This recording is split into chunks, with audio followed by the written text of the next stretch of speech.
أعوذ بالله من الشيطان الرجيم بسم الله الرحمن الرحيم الصلاة والسلام على أشرف المرسلين سيدنا محمد وعلى آله وصحبه وسلم تسليما كثيرا. Donc la troisième partie, comment se délivrer de son ego une fois qu'on a cerné plus ou moins les contours de la nature humaine, qu'on a clarifié plus ou moins les différentes tendances de l'homme, eh bien on peut commencer à penser les moyens de notre émancipation, de notre délivrance intérieure. Et permettez-moi, pour aborder cette partie du séminaire, ce sujet, de partir d'un mythe qu'on retrouve dans la mythologie grecque. Et il faut savoir que la mythologie grecque, contrairement à ce qu'on pourrait entendre, avait pour but, justement, par le biais des symboles, par le biais de l'imagination, de réconcilier l'être humain avec le sens de la vie. Donc on racontait des histoires, l'histoire des dieux, etc. Mais le but dans tout ceci, c'était de faire appel à l'imagination de l'homme afin de discerner plutôt le sens et la signification de l'existence humaine. Alors je dis bien l'imagination, pour quelle raison? Parce que s'il y a bien une chose aujourd'hui qui est excessivement sollicitée, c'est l'aspect cérébral, c'est l'aspect rationnel de l'homme. C'est-à-dire que tout est vu uniquement sous l'angle de la raison, à travers des concepts. Et voilà, on a cette tendance à vouloir toujours faire abstraction. Ça veut dire que quelqu'un d'intelligent, c'est quelqu'un qui est doté de cette capacité d'abstraction au moyen des concepts. Et donc le paysan qui n'a jamais été à l'école et qui ne sera pas qualifié d'intelligent parce qu'il n'a pas cette capacité d'abstraction, mais ça c'est encore une fois une conception fausse et limitée de l'intelligence. Parce que lui il voit les choses à travers le symbole de son activité, de sa culture, etc. Il perçoit les choses autrement, notamment par le biais de l'imagination. Pourquoi l'imagination? Et ça par contre c'est une faculté qui est très peu sollicitée et développée, mais au sens propre du terme. Je ne parle pas de l'imagination comme refuge, ou comme refuge des personnes qui veulent fuir les épreuves de la vie, puis sont là à s'inventer des... Non, l'imagination comme faculté de décrypter des symboles. Parce que le symbole et le Coran est essentiellement un langage symbolique. Dieu lui dit dans le Sourate Al-Kahf, il dit nous avons apporté aux hommes toutes sortes de paraboles afin qu'ils méditent, mais les gens préfèrent s'adonner à des discussions futiles.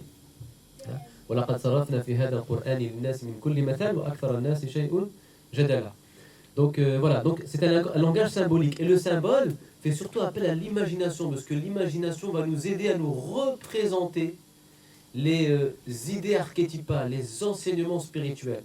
Donc à mettre un support, l'imagination va nous aider à mettre un support matériel sur une idée spirituelle pour mieux la comprendre et la saisir. Et la mythologie grecque, en l'occurrence, consistait en ceci, faire appel à l'imagination qui va se représenter des idées à travers des images. Et les images deviennent le support matériel de nos aspirations spirituelles. C'est ça la véritable fonction de l'imagination. Mais cette imagination a été appauvrie par l'agressivité de la raison expérimentale qui veut tout conceptualiser. Dans la mythologie grecque, bon, je ne vais pas rentrer dans le détail, hein, vraiment les grandes lignes du mythe, c'est l'histoire du Minotaure. Je ne sais pas si vous avez déjà entendu parler. Donc c'est un dieu, Minos, qui va construire un labyrinthe, d'accord, par le biais de son architecte Dédale, afin d'y enfermer le Minotaure. Et le Minotaure, c'est le fruit d'un amour interdit entre l'épouse de Minos et une autre créature. Donc, en colère, Minos va prendre cet enfant, l'enfant interdit de son épouse, et l'enfermer dans ce labyrinthe. Un labyrinthe inextricable. Tu rentres, impossible d'y sortir. Et tous les 7 ans, il lançait un défi et appelait cet homme ou cette femme à venir combattre le Minotaure, qui était un monstre doté d'une puissance extraordinaire, à l'intérieur même de ce labyrinthe. Et puis, un des personnages de la mythologie grecque, qui s'appelle Thésée, va accepter le défi, et la fille de Minos, qui était tombée amoureuse de Thésée, va lui donner un fil. Donc la fille de Minos s'appelle Ariane, d'où l'expression le fil d'Ariane. D'accord.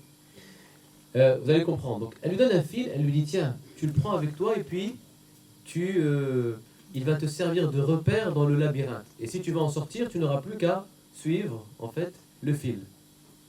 Donc elle lui donne cette stratégie discrètement, sans que son père, Minos, le sache.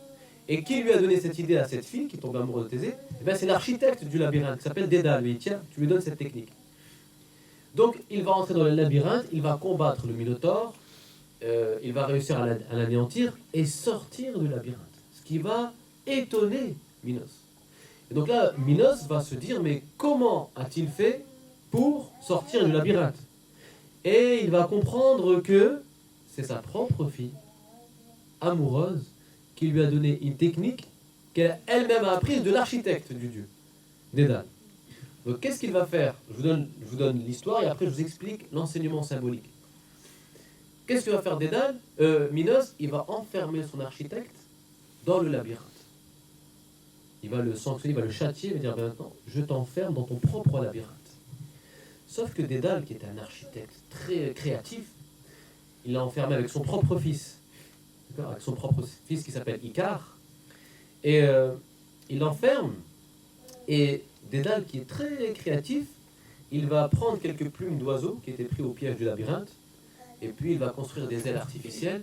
Et il va s'envoler, il va réussir à prendre de la hauteur pour se délivrer, lui et son fils, du labyrinthe. Sauf que son fils, qui a vu qu'il pouvait prendre de la hauteur, il a voulu aller plus loin que son fils, que son père, et hop, il a voulu atteindre le soleil, et ses ailes ont brûlé, il est tombé. Et là, on a des enseignements extrêmement profonds. Il y a ceux qui font une lecture des mythes, de la mythologie grecque, de manière horizontale. Mais en fait, les Grecs à l'époque avaient aussi une dimension très métaphysique, très spirituelle dans leur cheminement. Ici, le labyrinthe symbolise l'existence humaine. Tout le monde est pris au piège du labyrinthe mondain, terrestre. Un labyrinthe qui paraît inextricable. Et il y a deux façons, et le Minotaure, cette bête, symbolise l'âme et ses penchants qu'il faut combattre, contre lequel il faut lutter. Pour se délivrer de ce labyrinthe existentiel et lutter contre cet ego, ce Minotaure, il y a deux façons. Soit tu suis le fil d'Ariane. La vie humaine, elle a un fil d'Ariane, c'est-à-dire elle a un sens.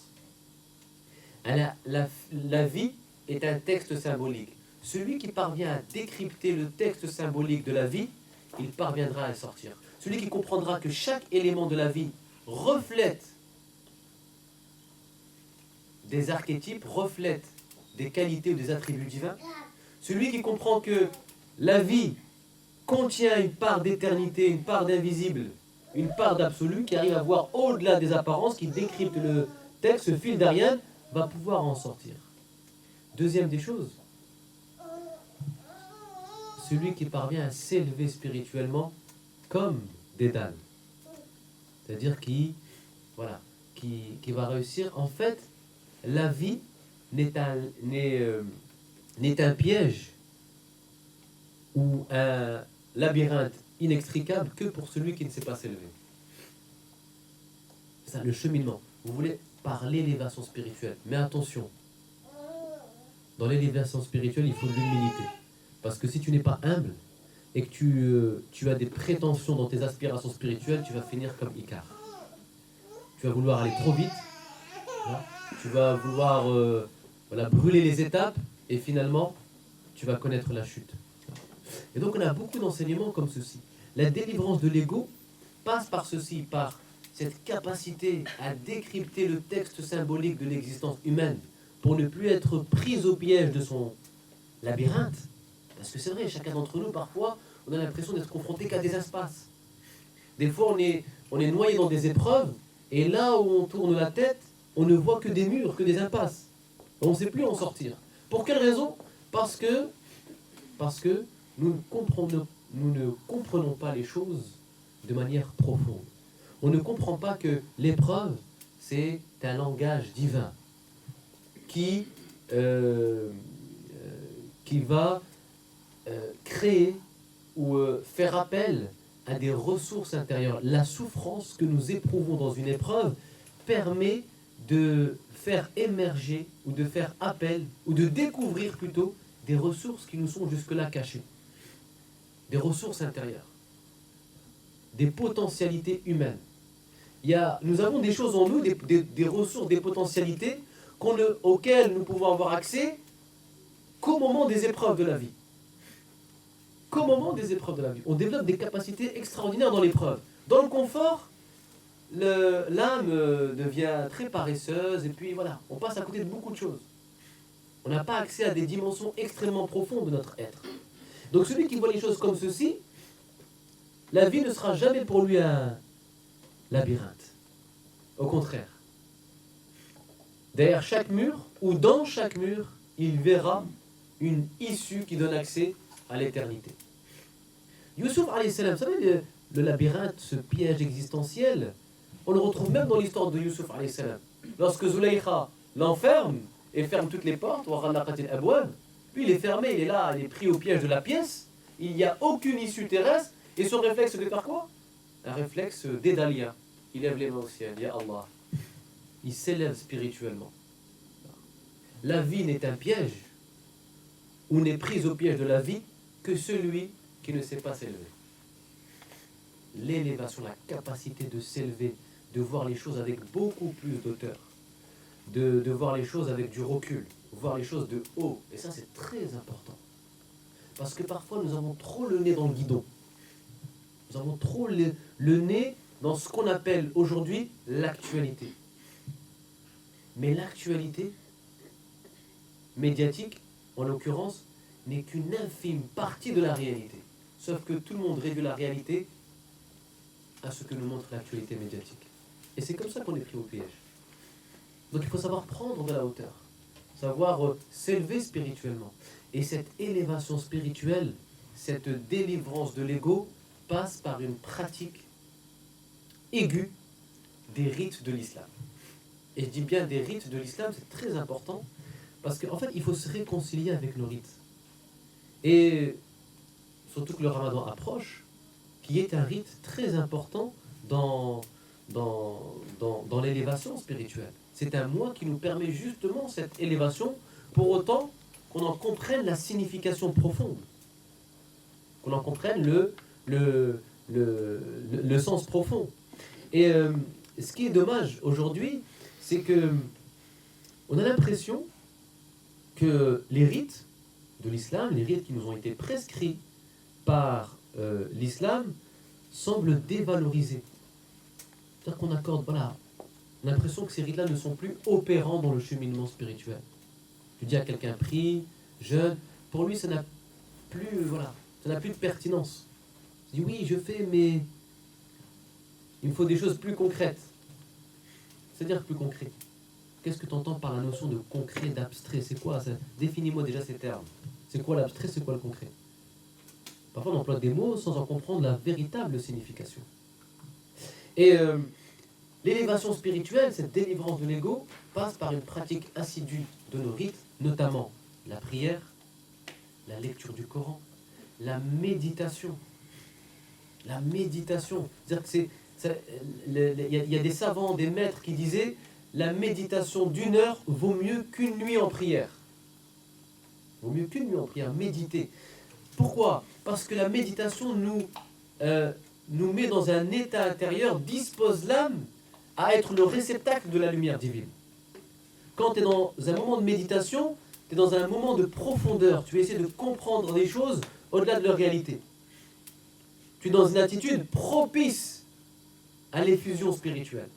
Et ça, c'est très important. Mais on dit la méditation d'1 heure.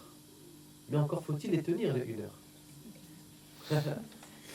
Faut encore tenir. Tu dis à quelqu'un, reste comme ça sans parler 5 minutes, il est dérouté. Il est dérouté. La méditation. Mais pourquoi? C'est la preuve. En fait, c'est très simple. Si vous voulez entendre le bruit qui fait à l'intérieur de vous-même, gardez un moment de silence. Et vous allez voir le bruit qui fait au fond de vous-même.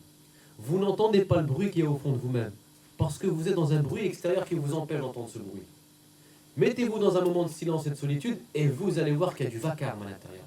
Et c'est ce vacarme-là qui nous empêche vraiment d'entendre la parole d'Allah Ta'ala, de nous réconcilier avec nous-mêmes, d'être soi-même. C'est ce vacarme-là, ce bruit intérieur.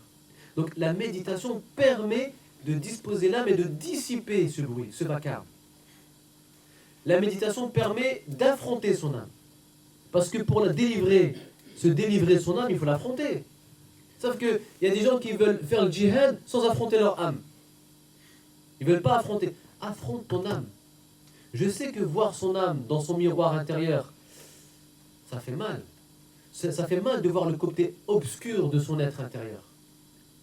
Ça, voilà. C'est déroutant, on n'a pas envie de voir ça, on est dans le déni. Mais tant que nous sommes dans le déni, on ne veut pas affronter l'obscurité de notre âme, on ne parviendra jamais à bénéficier de la lumière divine. Et donc la méditation est chose très importante. Il faut s'accorder des moments de méditation. Il faut rompre avec les symptômes du consommateur moderne. Là où il va, son premier souci c'est de consommer. Il ne sait jamais méditer, contempler, apprécier l'endroit où il se trouve. Apprécier les gens avec lesquels il se retrouve. Non, c'est tout de suite dans une... toute son attitude est basée sur une logique de consommation. Tout est en lien avec la consommation. Et ça, c'est symptomatique de l'individu moderne, du consommateur moderne. Et c'est ça, cette logique-là, ces mécanismes-là, nous empêchent vraiment de pratiquer notre religion. Parce que la pratique de l'islam nécessite une attitude, nécessite un mécanisme particulier qui n'est pas en adéquation, qui ne peut pas cohabiter avec le mécanisme du consommateur moderne. Tu peux pas, c'est très difficile. C'est très difficile de... Il y a des gens, c'est vrai, quand il y a des personnes qui parfois disent, aujourd'hui, comment faire pour maintenir le souvenir d'Allah, être constamment dans le dhikr intérieur, le dhikr du cœur, dans un système qui est aussi agressif que le nôtre. En fait, notre âme, notre espace intérieur est devenu vulnérable. À une époque ou dans des sociétés imprégnées de spiritualité, l'âme avait des remparts. Et elle se sentait encore une fois en sécurité. Al-Aman, qui vient de Iman, la sécurité, la foi. La foi apporte une sécurité. Pourquoi? Parce que l'ambiance extérieure permettait. L'ambiance extérieure n'était pas agressive, ne poussait pas à la consommation. Au contraire, c'est une ambiance qui était portée sur la métaphysique, la spiritualité, les choses profondes. Mais quand tu as une ambiance qui est profane, qui est purement mondaine, terrestre, l'âme devient vulnérable. Et elle perd, elle vit dans un... Elle est habitée par un sentiment d'insécurité spirituelle. Et voilà pourquoi elle essaye en fait, elle est dans une espèce de survie. D'accord? Elle est une espèce de survie.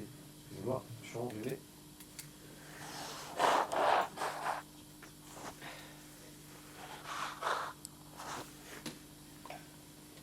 Donc,